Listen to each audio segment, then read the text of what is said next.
Pembahasan seputar bulan Sya'ban. Pembahasan yang pertama adalah Sya'ban itu nama bulan di antara bulan-bulan Hijriyah. Yang mana bulan-bulan Hijriyah dimulai dari bulan apa? Muharram, Safar, Rabiul Awal, Rabiul Akhir, Jumadal Ula, Jumadal Akhirah, Rajab, Sya'ban, Ramadan, Syawal, Dzulqa'dah, dan Dzulhijjah. Bulan Sya'ban dinamakan Sya'ban. Ada beberapa versi. Di antara versinya adalah karena orang-orang Arab pada saat itu yatasya'abun. Mereka menyebar atau mereka berpencar untuk mencari air. Jadi yatasya'abun maka disebut Sya'ban. Pendapat yang lainnya wakila tasya'ubuhum ay tafarruquhum fil gharat. Ada juga yang berpendapat karena mereka tasya'ub, yaitu mereka menyebar atau berpencar di gua-gua. Masuk ke hutan-hutan, ke gua-gua.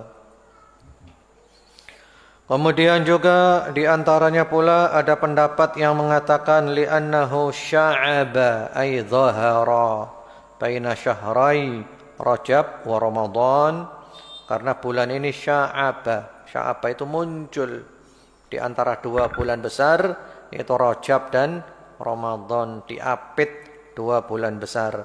Sya'aba ay dhahara. Dan bulan Sya'ban ini kalau dijamak namanya Sya'banat atau Sya'abin. Itu yang pertama tentang nama bulan Sya'ban. Pembahasan yang kedua adalah kapan amal hamba-hamba ini dihadapkan kepada Allah. Ya, kapan amal-amal kita itu dibawa kepada Allah, dihadapkan kepada Allah, dibawa naik kepada Allah. Berdasarkan dalil-dalil yang ada, hadis-hadis sahih dari Rasulullah sallallahu alaihi wasallam, bahwa amal itu dibawa naik kepada Allah ada tiga macam. Yang pertama al-ardul yaumi, yaitu amal kita dibawa naik kepada Allah harian. Yaitu satu hari dua kali. Jadi amal kita itu dibawa naik kepada Allah ada harian, satu hari dua kali. Itu diantaranya disebutkan di dalam hadis Sahih Muslim melalui jalan sahabat Abu Musa al-Asy'ari radhiyallahu taala anhu. Beliau mengatakan Rasulullah sallallahu alaihi wasallam berdiri di hadapan kami, beliau menyampaikan khutbah. Isinya 5 kalimat. Yaitu yang pertama-tama innallaha azza wa jalla la yanam. Sesungguhnya Allah Subhanahu wa taala itu tidak tidur. Wala yambaghi lahu an yanam. Yang kedua, dan tidak sepatutnya Allah itu tidur. Kemudian yang ketiga, yakhfidul qista wa yarfa'uh.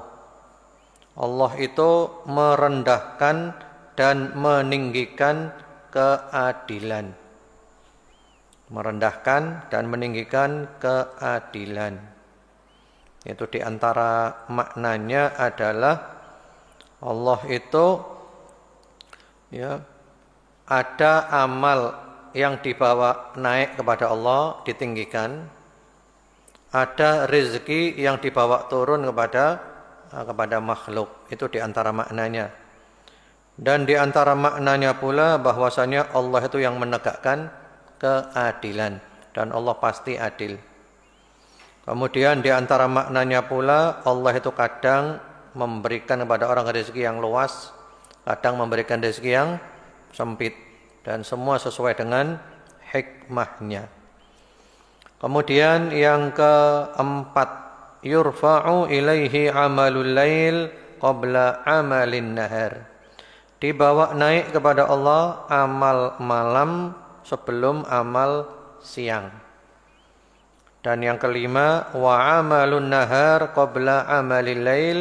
Dibawa naik kepada Allah amal siang sebelum amal malam. Jadi amal kita dibawa naik kepada Allah harian, yaitu satu hari 2 kali. Itu juga lebih dipertegas lagi di dalam hadis riwayat Imam Al-Bukhari dan Muslim rahmatullahi alaihima melalui jalan sahabat Abu Hurairah radhiyallahu taala anhu. Rasulullah sallallahu alaihi wasallam bersabda, "Yata'aqabuna fikum malaikatun bil-lail wa malaikatun bin-nahar." Silih berganti kepada kalian malaikat malam dan malaikat siang. Wa yajtami'una fi salatil fajri wa salatil 'asr. Malaikat malam dan malaikat siang itu kumpul pada waktu salat subuh dan salat asar. Ya, subuh dan asar. Thumma yu'raju alladhina batu fikum fayas'aluhum wa huwa a'lamu bihim kaifa taraktum ibadi. Ketika malaikat itu naik kepada Allah, ya, itu Allah tanya kepada malaikat walaupun Allah Maha tahu. Bagaimana keadaan hambaku ketika kamu tinggalkan? Kamu tadi kan turun kan, kamu naik lagi. Bagaimana keadaan hambaku? Taraknahum wa hum yusallun wa atainahum wa hum yusallun. Kata malaikat, kami tinggalkan mereka dalam keadaan mereka salat, dan kami datang kepada mereka dalam keadaan mereka salat. Dan ini tentang keutamaan salat subuh dan asar secara khusus. Jadi malaikat itu punya 2 shift malam dan shift siang. Ya. Jadi pergantiannya pada waktu kapan? Salat subuh dan salat asar. Jadi salat subuh itu malaikat yang jaga malam saatnya naik, malaikat yang jaga siang saatnya turun. Kumpul pas salat subuh. Yang jaga malam naik, yang jaga siang jaga sampai waktu asar. Yang jaga malam turun, ya, ketemu pada waktu salat asar. Lalu yang jaga siang mereka itu naik. Sehingga mereka bilang kepada Allah, ya Allah, kami datang kepada mereka dalam keadaan mereka salat, dan kami meninggalkan mereka dalam keadaan salat juga. Ini satu hari 2 kali. Amal kita dibawa naik waktu subuh dan waktu asar.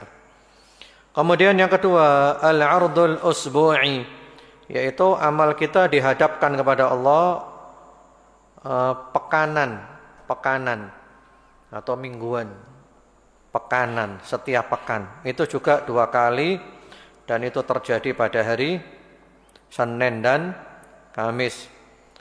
Sebagaimana hadis riwayat Imam Muslim rahimahullahu taala melalui jalan sahabat Abu Hurairah radhiyallahu taala anhu, Rasulullah sallallahu alaihi wasallam bersabda, tu'radu a'malun nas fi kulli jumu'atin marratain, yaumal itsnin wa yaumal khamis.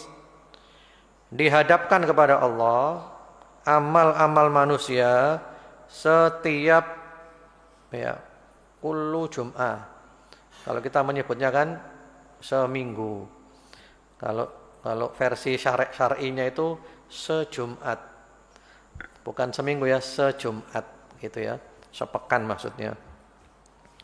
Setiap pekan itu 2 kali, yaitu hari Senin dan hari Kamis.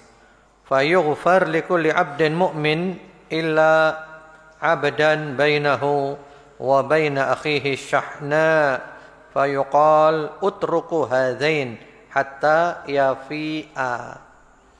Dibawa naik hari apa tadi? Senin dan Kamis, ya.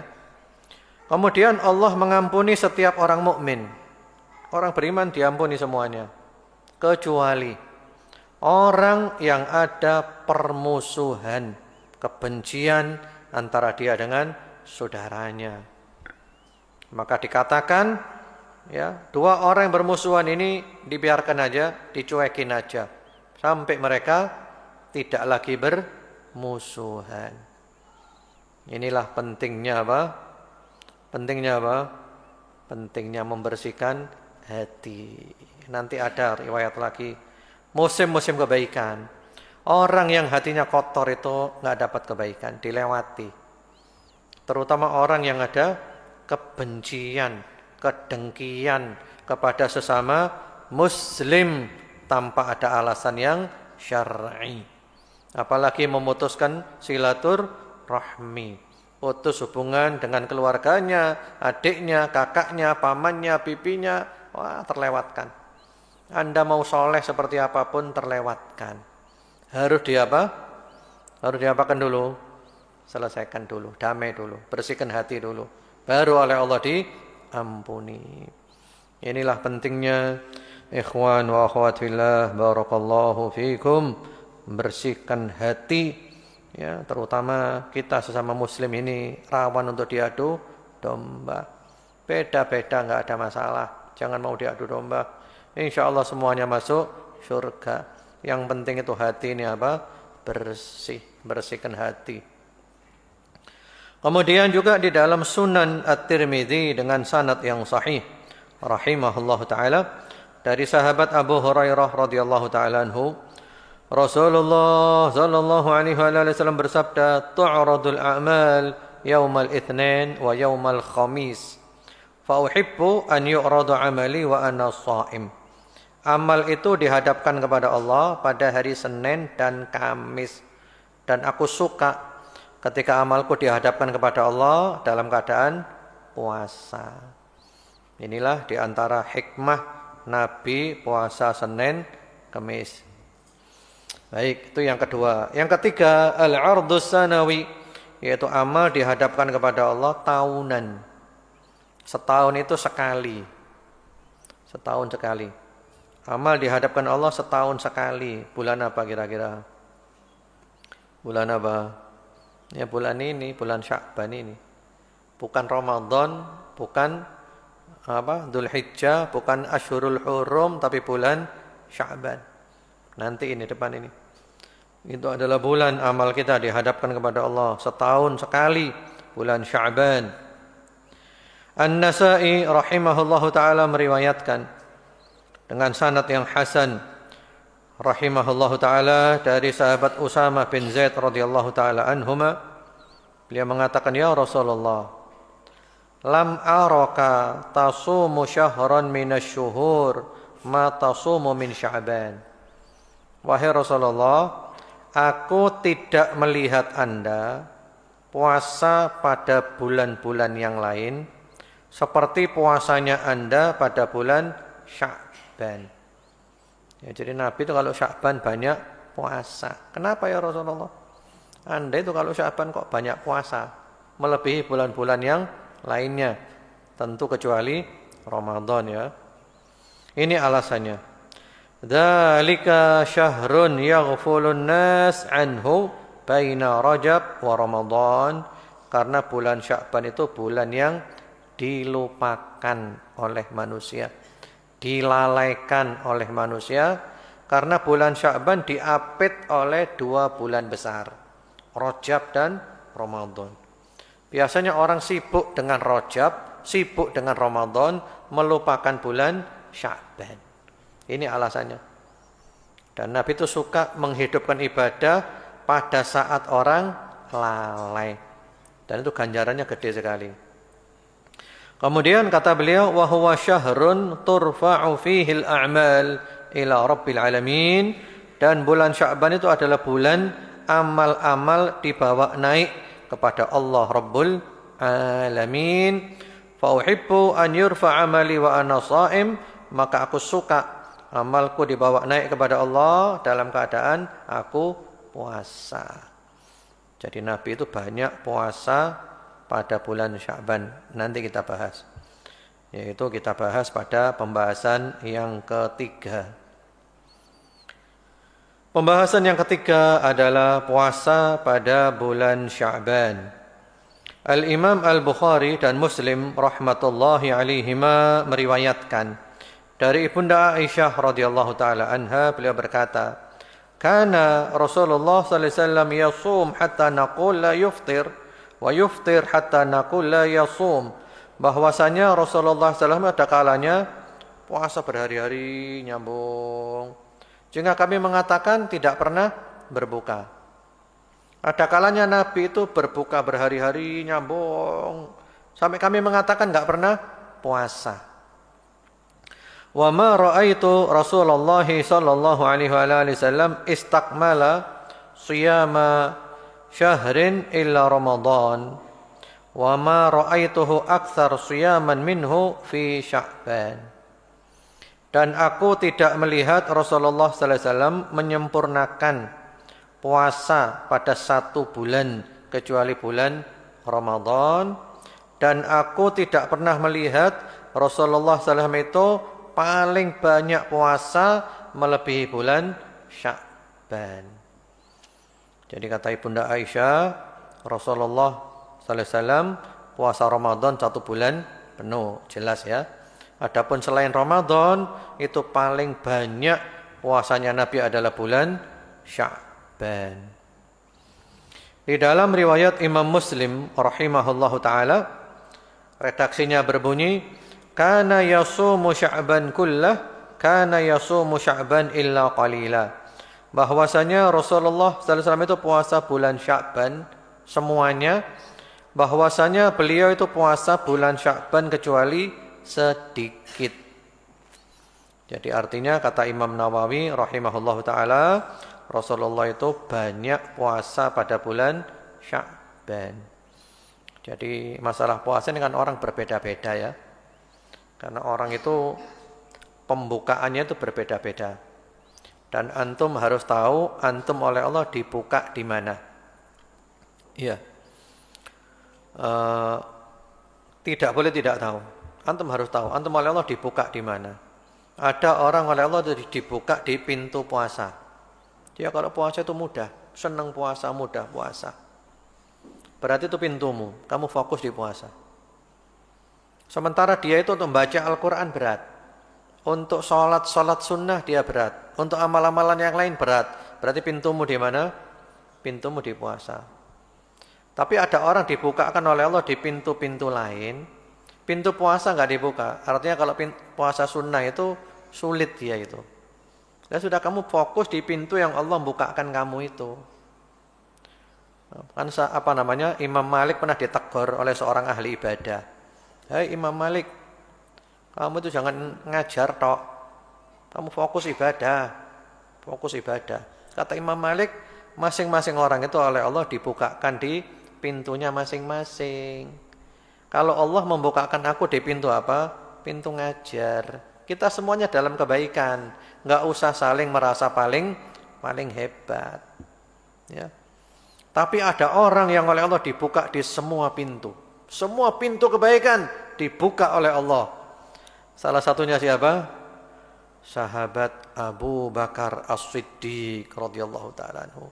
Di semua pintu kebaikan oleh Allah dibukakan. Kemudian juga sebagian salafus saleh termasuk Abdullah ibnul Mubarak. Itu kalau kita baca biografinya, dibuka oleh Allah semua pintu kebaikan untuk beliau. Nah, kalau antum oleh Allah dibuka di pintu puasa sunnah, ya, puasa Sya'ban paling banyak. Fokus puasa Sya'ban. Karena Nabi paling banyak puasa bulan Sya'ban. Jadi kalau oleh Allah dibukakan. Kalau enggak dibukakan, ya pokoknya puasa mungkin Senin Kemis, mungkin Senin, minimal 1 bulan 3 hari, apa saja harinya.